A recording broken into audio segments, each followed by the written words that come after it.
What's going on, everyone? Today I'm in Long Beach, California at the convention center for the California Craft Beer Summit. Some of the greatest brewers and people in the beer industry from all over are here for this weekend's events. They are giving speeches, there's a huge expo hall, there's going to be a lot of stuff going on, and it all ends with a festival on the final day. This is day one, so if you guys are ready, let's have some beer.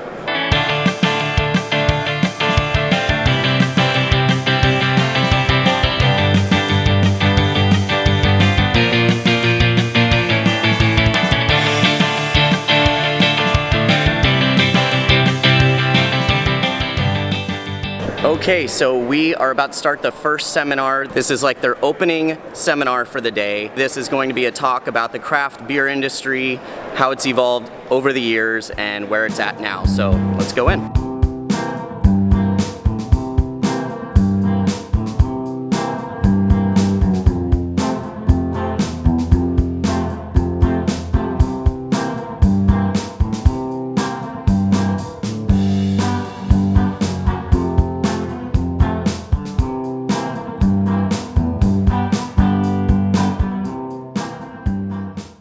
This association was founded on September 9th, 1989 was our actual birth date when the Secretary of State stamped our Articles of Incorporation and made us official. In 1989, I don't know for sure, but there were roughly about 30 to 35 breweries here in the state of California. We passed that huge milestone just this summer. There are now over 1,000 craft breweries here in California. So things looked a little different back then,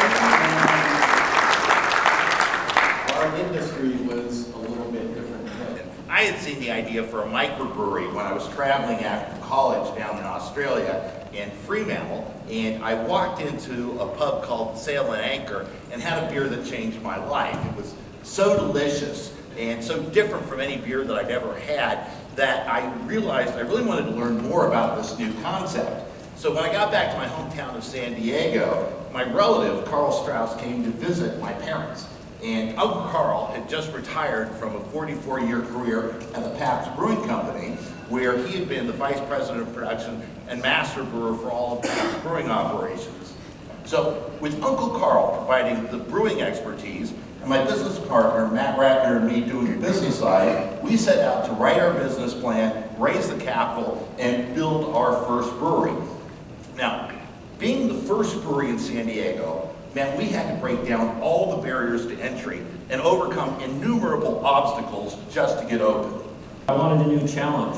I wanted to do something else. I thought another brewery might be the thing to do. And I looked over at San Francisco and go, oh, there's one brewery over there. Could they handle two? And really, this is serious. Did two breweries survive in San Francisco? So, but we thought, we'll be a little different. They're in North Beach. We're going to go to South of Market. It's gritty. There's clubs down there where they're set right in the middle of the mall. And that's what we did. We got a lease.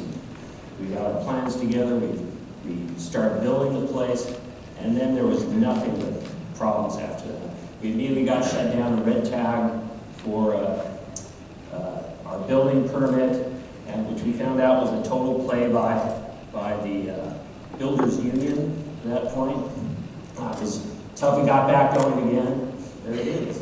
Got back going again, and things seemed to be going well. Then the '89 earthquake hit. Take yourself back to that era. There were no suppliers of small packaging equipment for small brewers. And probably some of you like to remember all the cars you've owned, or maybe girlfriends or boyfriends you've had. I remember all the bottle fillers I owned. And this was my first real beer bottle filler. And I had several before then that were less than ideal. One of the reasons we started bottle conditioning beer as the norm was because we realized that using a fairly primitive soft drink filler was not going to get us the oxygen levels that we needed for a good beer. So I started Blind Pig in 1994. It was myself, thank you, Ken. was myself, business partner, and an investor who had put in $160,000 to get the brewery started. A lot of great memories, a lot of horrible, horrific times, but to start out, I remember buying my first entire brewery. That was the mash lauter tun, the kettle, whirlpool combo. The fermenters were all plastic. Most of you in the room probably don't even know what a Grundy tank is. That's probably a good thing, but we had every conceivable type of Grundy tank. And I bought all that 7-barrel brewery for $20,000 from a guy named Electric Dave who was in jail at the time for selling marijuana mail order. We thought we needed to start with malt forward beers and then bring people along over time. So our very first beer was our Carl Strauss Amber Lager, which was our signature beer for many, many years and our best seller. We also had a Gaslamp Golden Ale and a Downtown After Dark Brown Ale.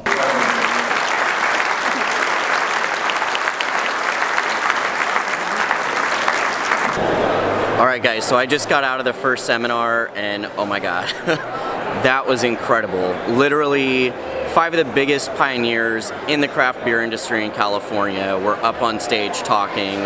I mean, Ken Grossman from Sierra Nevada. Sierra Nevada was the first craft beer I ever had. I get to see the guy up on stage talking about all the struggles that he went through. Same with the other guys, founders from Triple Rock, Russian River, Carl Strauss. Holy crap, like so inspirational, so cool to just hear how the craft beer industry started in California and where it's gone, and just the roles that some of these people played in making this industry what it is today. It was really inspirational, really cool. I am excited for this weekend now for sure. This is great. So the next stop, we are going off to see another seminar about the state of the craft beer industry and where we're headed. So stay tuned. All right, so I just got out of the State of the Industry talk. It's a very data-centric talk. It was a lot of dry information, so I didn't think you guys would enjoy it. But what I can do is kind of give you guys a walkthrough of what I took away from that talk. And basically what it is craft breweries are growing. We're still on an upward trend of new breweries opening up every year. However, the demand has not really increased significantly. So what we're seeing is that whereas back in about 2014, 2015, there was this massive boom of breweries opening and driving huge success, now we're kind of seeing the demand and the growth intersecting, and it looks like we might start seeing a lot more breweries closing, which, you know, you could look at that percentage and say it's a bad thing, but it's not really necessarily. I mean, demand for beer is still going up overall. It's just breweries in the area are opening at such a high rate that the competition is now just a lot more intense, I guess, at the end of the day. Another really interesting point that they made is different age groups and what their demands were. The speaker took a very macro view of the alcohol industry, so he really said, you know, let's not look at just craft beer as like one entity. We need to look at alcohol and spirits as a whole.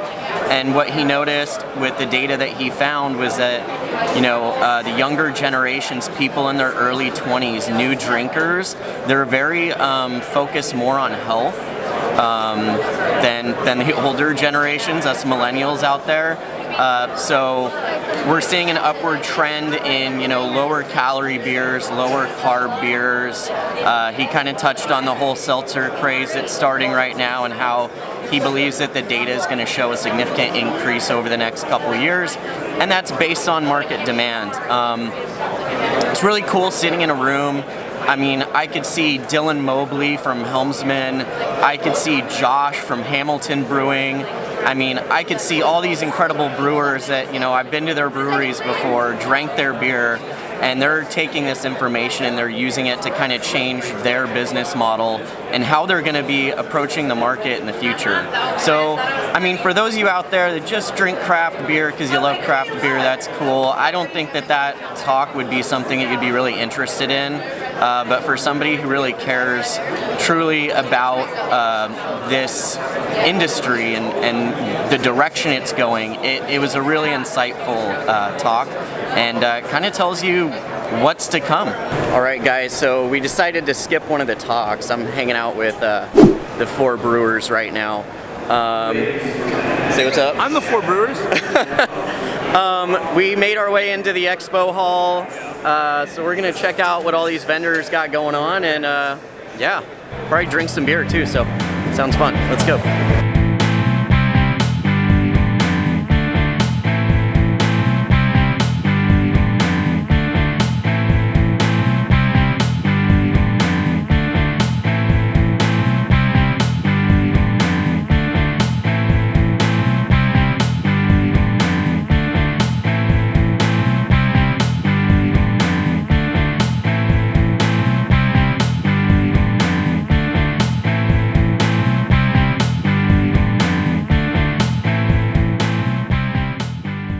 Greg, what are you drinking right now? This is a Frogtown. It's a, I believe it's like, it just says painkiller. Which is traditionally, it's a tiki cocktail with pineapple, nutmeg, coconut milk, all kinds of fun stuff. And it smells like pineapple and coconut. Good job. All right, guys, so we're at the Inland Empire booth here in the expo hall, and I have a hazy IPA. It's called Hazy Day IPA from Route 30 Brewing. Never heard of them. Excited to try a beer from a brewery I've never had before. Cheers.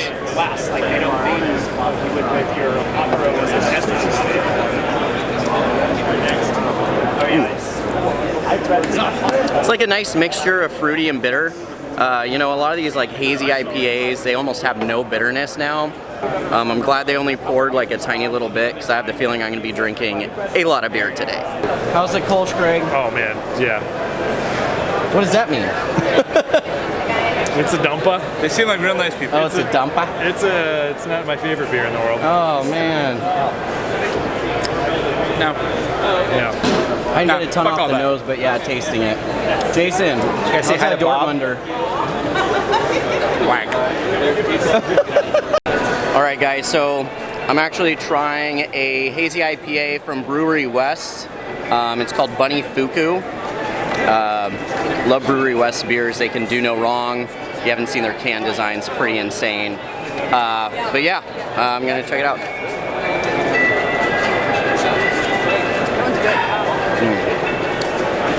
Some people do hazies all right. Some people do hazies really well. This one from Brewery West is a frickin' winner. All right, so the next beer I'm trying is from Berryessa Brewing Company in Sacramento.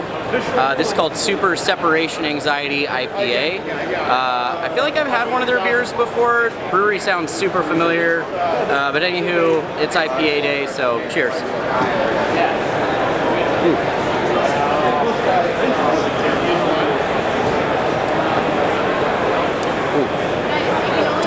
Yeah, it's a little too bitter for me, guys. Maybe my palate's used to all these fruity tropical IPAs. This is very earthy, grassy, funky, bitter. I mean, it's just raw bitterness. If you're a hophead, you love bitter beers, I think you'd like this. For me, it's not my jam.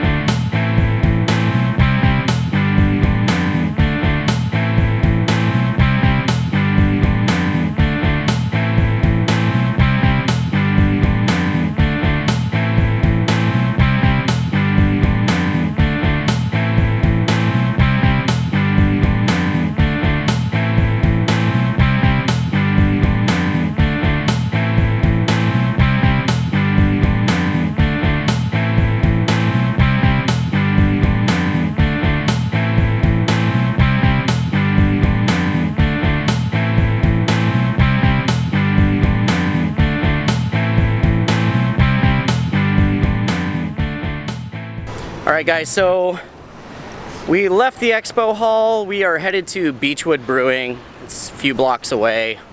Apparently there's a lot of people hanging out there. And gives us a little break time just from the expo hall and being in a building, getting all claustrophobic, and I'm sure I'm gonna drink more beer.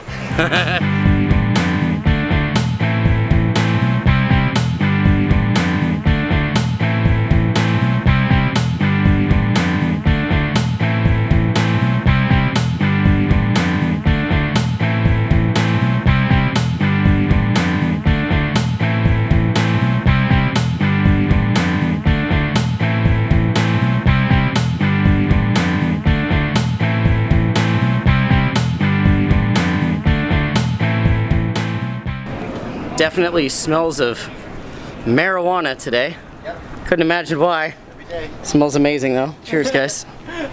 Anywho, yeah, so I'm headed back to the convention center. Honestly, I think there's only one other like talk I want to check out. Aside from that, it's really just walking that expo hall more.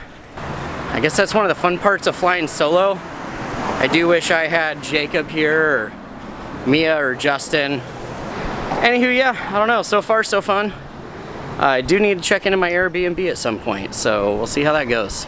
We are back at the convention center. We're going back to the expo hall to check out and see what else is going on there.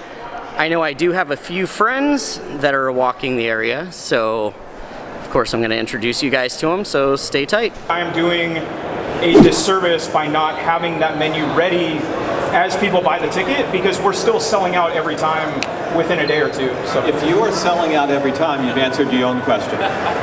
Honestly, it really is just in basic business. It's the simple supply and demand. If you have more demand for your product and your services and your event, and your client, you're not struggling to fill seats, man, good on you. Can I buy stock in your company?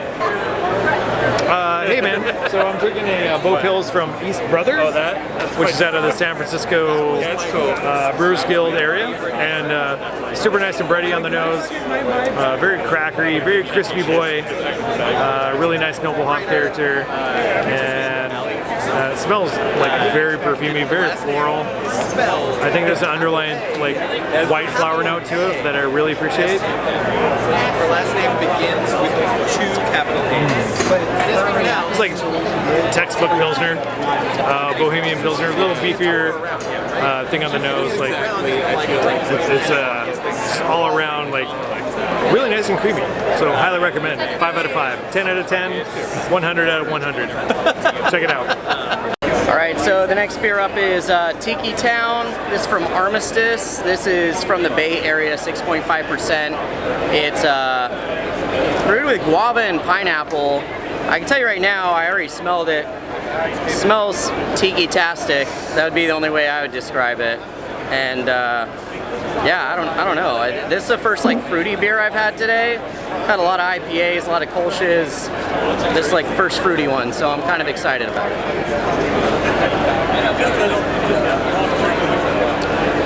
Oh, very well done. It's a not super like punchy, not super tart, like it's just fruit, it's fruit juice. It's alcoholic fruit juice. All right guys, so Bay Area stepped their game up. I'm about to drink a beer from Rare Barrel. This is called the Dry Hop Blurred SB. It is a fruited barrel-aged tart saison. Jacob, I know you'd love this beer just by the name alone. It sounds weird and crazy and fun, so let's try it. Cheers.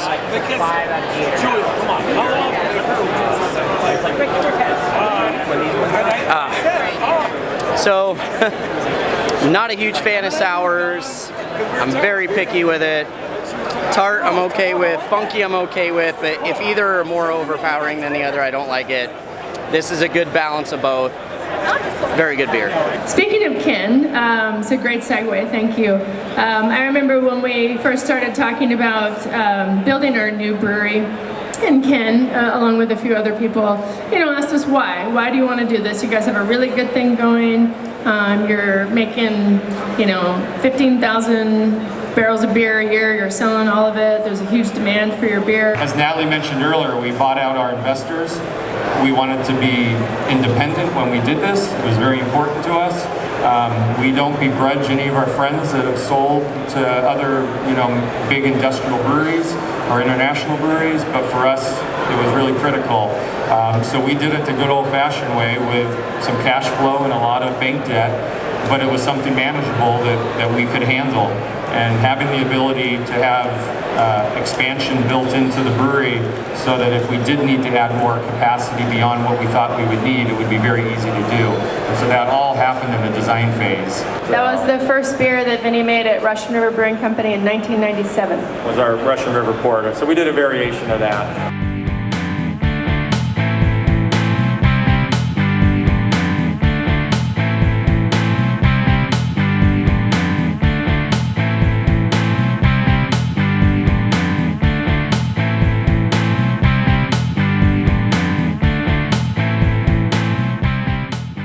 Well guys, we're reaching the official end of day one.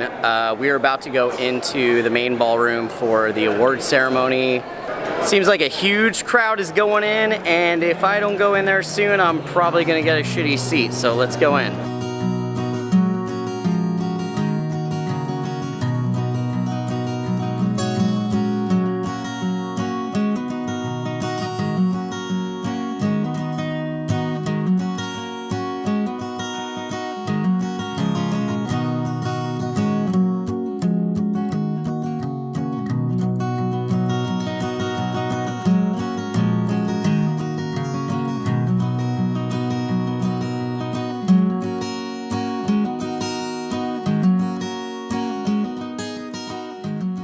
So that is a wrap for day one. We are starting the night's festivities. Stay tuned for that. It's probably not going to be as fancy as this has been, so sorry in advance. Shiny foreheads and bloodshot eyes.